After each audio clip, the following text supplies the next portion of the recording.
Puntland waxaa la diyaariyey sharcigii maalgashadayaasha investment lawgii waa la sameeyey iyo policygiisiiba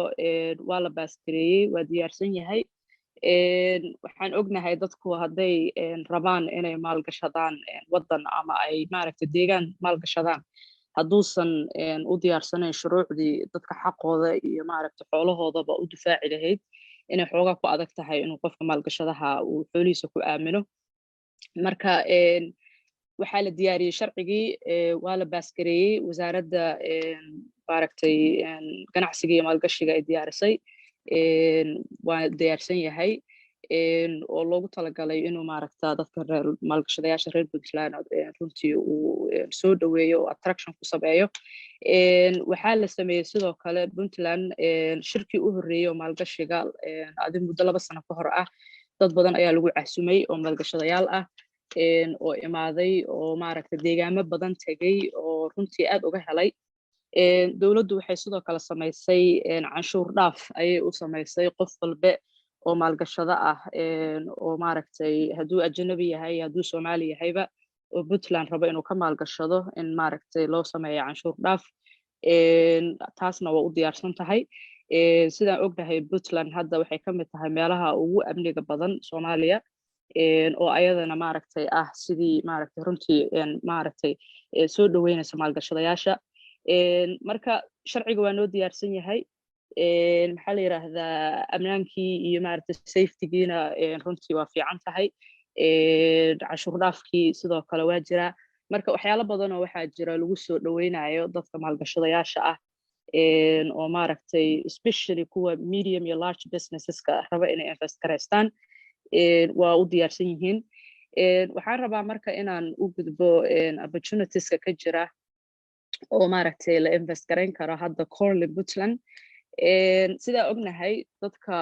Soomaaliyeed oo diaspora jooga 30 sano la soo dhaafay waddankan wuxuu ahaa isha kaliya oo dhaqaale haystaan dadka hadda ugu badan oo waddanka imaado oo maalgashatana waa ayaka marka runtii waa uga mahad celinaynaa waana maaragtay ku dhiirigelinaynaa inay soo noqdaan oo maaragtay deegaamada Soomaaliyeed ay maalgashadaan oo maaragtay businessadii iyo ay soo celiyaan maalgashigii inta badan Soomaalidu waxaa moodaa markay waddanka imaadaan diasporada ka yimaanaya inay focus ka saaraan businessyo isku nooc ah sida hadday ahaan lahayd hoteelada maqaayadaha meelaha kaafeeyada lagu caweeyo oo maaragtay isku wada nooc ah marka micnaheedu ma ahan waddanku ma lahan opportunities kale kama furna ma ahan waxaa jira fursado aad u fara badan oo waddanka ka jira oo la maalgashan karo kuwa fudud iyo kuwa maaragtay dhaqaalo badan u baahan intaba way isugu jiraan marka runtii waxaan dhihi lahaa yaan focus kala saarin in maqaayad iyo hoteelo iyo maaragtay la maalgeliyo la fiiriyo sektarada kaleeto ee maaragta runtii u baahan in la maalgeliyo Puntland hadda walaalkii ka hadlayay dekada Garacad waxaan isleeyahay waa mashruuca ugu weyn Soomaaliya hadda ka socda right now oo dad Soomaaliya ay maalgashteen runtii waa mashruuc lagu faani karo Soomaaliya ku faani karto reer Puntland ku faani karaan waxaa loo baahan yahay marka mashruucyada noocaas oo kaleeta oo waaweyn ayaga laftirkooda in focus kala saaro Soomaaliya haddaan nahay inta badan waxa ay moodaan haddii waddo la dhiso iyo haddii infrastructure laga shaqeynayo iyo haddii dekada la dhisayo iyo waxaas inay dawladdu un tahay shuqul ku leedahay oo dadka maaragta private ku invest gareyn karin ay u maleeyaan laakiin waa ganacsi runtii aad u weyn oo Soomaalida u furan in laga sugana ma ahan inay dawladdu ay samayso ay maalgeliso marka waxaan dhihi lahaa xataa wadooyinka aad aragteen Soomaaliya hadda now burburay oo maaragtay 40 sano la soo dhaafay aan xataa dayactir lagu sameeynin way dhici kartaa maaragtay in sida degada Garacad oo kaleeto company uu maalgeliyo oo wadooyinka dhiso oo maaragtay dadku invest gareystaan hadhowna maaragtay ay dawladdu ku yeelato canshuurtaas iyo maaragtay waxyaalaha uga aadan inta kaleetana ay noqoto si privately maaragtay loo investigareeyay waa wax waddankeenana bilicdiisii iyo infrastructurekiisina soo celin kara dhaqaalihiina dad private ay yeelan karaan oo maaragtay ay maalgashadeen waxaan rabaa marka inaan wax yar ka taataabto fursadaha hadda aan isleeyahay way furan tahay horaa looga hadlay blue economy-ga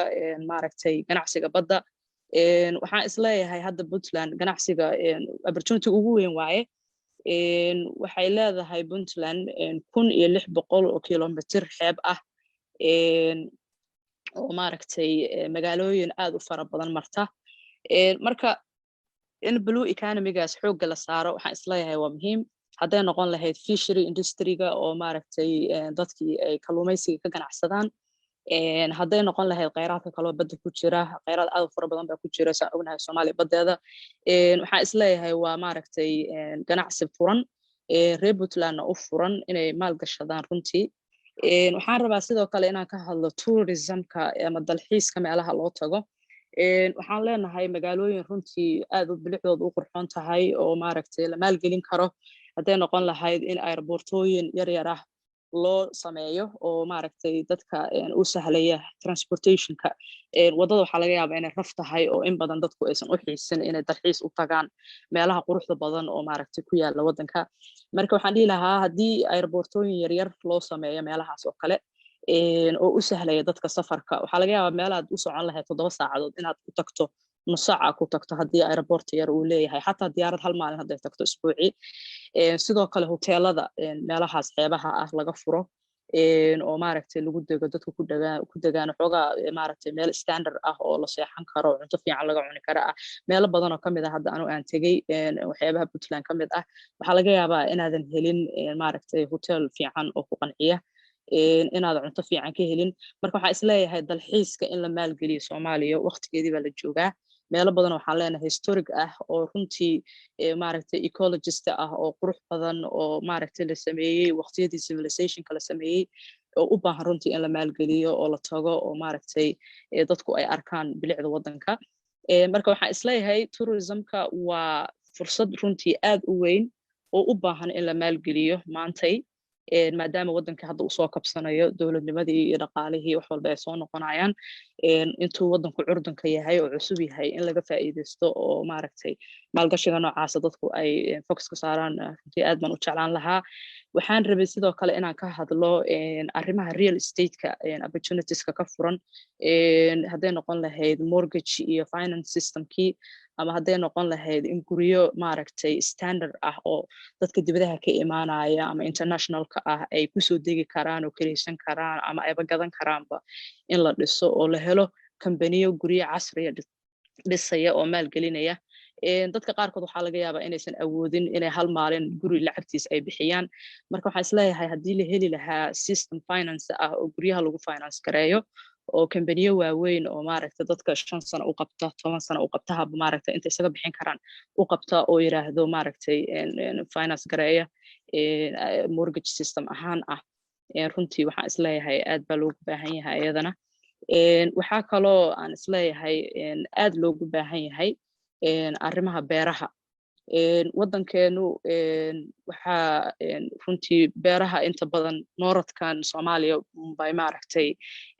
ku badan yihiin Puntland waxaan isleeyahay waa laga samayn karaa runtii waana dhul u diyaarsan ciidiisuna maaragtay ay runtii aad u fiican tahay oo laga samayn karo beero iyo irrigation systemkii iyo warankii wixii dhan waa la samayn karaa biyaheedu ma foga oo runtii qofka hadda maanta beer raba waxaa laga yaabaa inuu 200 oo maaragtay uu ku qodo biyaha oo marka aysan dhulka biyo aad uga fogeyn marka beeruhu waa opportunity runtii aad u fiican qudaarta hadda dhinacan Puntland aad bay qaali u tahay waxaa laga keenaa meesha ugu sokeysona looga keeno waa beledweyne iyo wixii ka shisheeya qudaartii waxaa la keenayaa baaba'day oo maaragtay soo bislaatay oo soo kululaatay oo runtii temperature-keeda isbedelay oo aad u xumaatay baa la keenayaa markii suuqa la keenana waa qaali dadka shacabka waxaa laga yaabaa inaysan gadan karin in badan marka fursadda ah dadku inay dhulka beertaan oo beeraley la helo dad investigareeya la helo waxaan isleeyahay waa chance runtii aad u wanaagsan oo loo baahan yahay oo annaguna maaragtay reer Puntland aan ka faa'iideysan karno waxaan sidoo kale rabay inaan focus ka saaro tifeedka ama maxaa la yiraahdaa technical training schoolskii Soomaaliya lahaan jirtay hadda wadanka kama jiro in badan farsamadii gacanta ma jirto waxaa jiro lack of skill maxaa la yiraahdaa maaragtay dadkii farsamada gacanta sameyn jiray wadanka waa ku yar yihiin waxaa loo baahan yahay marka in education systemka in la helo iskuulo farsamada gacanta dadka bara hadday noqon lahayd maaragtay dadkii korontaystayaashii hadday noqon lahayd kuwii wararinka iyo plumbingka yaqaanay oo biyaha iyo tuubooyinkii hadday noqon lahayd kuwii maaragtay cunto karinta hadday noqon lahayd beauty schoolskii dadka in la baro sida dadka loo qurxiyo waxyaalo badan runtii maaragtay makaanigii waxyaalo badan oo aan lahaan jirnay baa waxaa moodaa hadda gaab weyn inuu galay waddanka oo aanan haysan iskuuladii lagu samayn jiray farsamooyinka gacanta marka waa muhiim baan isleeyahay in la helo iskuulo curriculumkaas lagu baro oo maaragtay caqabadaasna sidii looga bixi lahaa ka shaqeeya waa loo baahan yahay ayadana waa laga hadlay caafimaadka waxbarashada banking systemka waxaasoo dhan musharax jibriil baa soo kabargareeyey marka runtii overall ani waxaan isleeyahay waddankeenu waa waddan u diyaarsan in maaragtay la maalgashado hadda soo kabanaya waxaa laga yaabaa meelo badan oo adduunka ka mid ah qofka maalgashadaha ah waxyaalo ku adkaan lahaa hadday noqon lahayd regulationkii ama balicigii ama xataa dadkan maaragtay Europe iyo North America jooga haddaad ganacsanaysid inaa xataa laysanka qaadatid aad ku ganacsanaysid baa waxay kugu qaadanaysaa waqti dheer inaad locationka ku ganacsan lahayd hesho waxay kugu qaadanaysaa waqti dheer marka waxaasoo dhan waxaa moodaa waddankeena inay ka fududahay dadku inay maalgashadaan oo imaadaan oo si fudud maaragtay processka ugu dhammaado ganacsiga ama maalgashiga doonayaan marka waxaan runtii ku talin lahaa dadka diasporada jooga Soomaaliyeed waddankaanba ayaga maaragtay weligood maalgelin jiray gacanta ku hayay dhaqaalihii kaliya ku badbaaday ayagu ahaa haddana inay soo noqdaan ay keenaan ideoyin cusub oo waddanka ka maqan oo maaragtay ganacsi inay soo celiyaan ay maalgashadaan insha allah anaga ka Puntland ahaana runtii u fududayn doonaa haddii ilaa yidhaahdo waxyaalo badan oo maaragtay dadka maalgashadayaasha farsamo ahaan iyo shuruuc ahaanba ay u baahan yihiin waan u fududayn doonaa